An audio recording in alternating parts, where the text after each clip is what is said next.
Another day, another budol. Guys, this is the El Impreso by Maison Alhambra.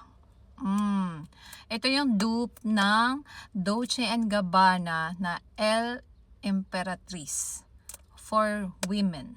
So, let's unbox this.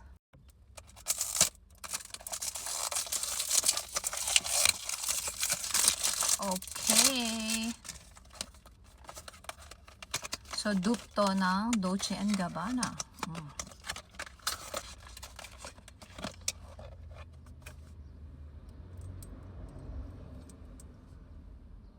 Look at the glass. O, diba?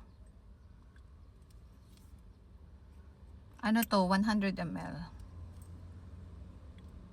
So, let's try.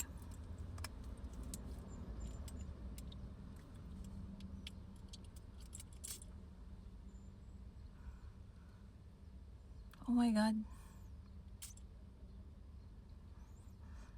Ang bango.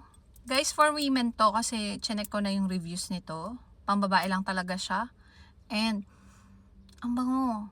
Ang scent niya is floral, woody, na may sweet, powdery, woody. Ganon. Ganon yung amoy niya.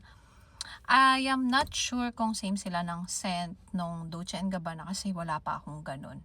But, I think, magugustuhan nyo yung scent na to dahil ang bango niya.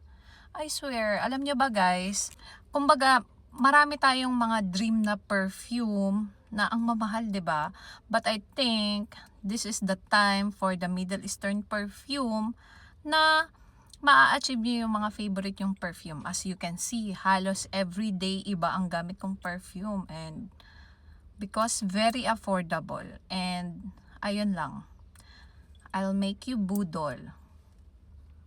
Worth to buy dahil I know that this is very affordable. And why not? Share it with you guys. Ibubudol ko din kayo. And ayun lang. You can avail this kay Miss A ng Orescent. So, ayun. Ang ganda nito. And ngayon ko lang talaga siya binuksan. So, ayun. Marami pa akong hindi nabubuksan na iba pang perfume ng Middle Eastern. And I'm so love it. So, ayun lang. And syempre, mabibili nyo lang to kay Miss A ng Orescent.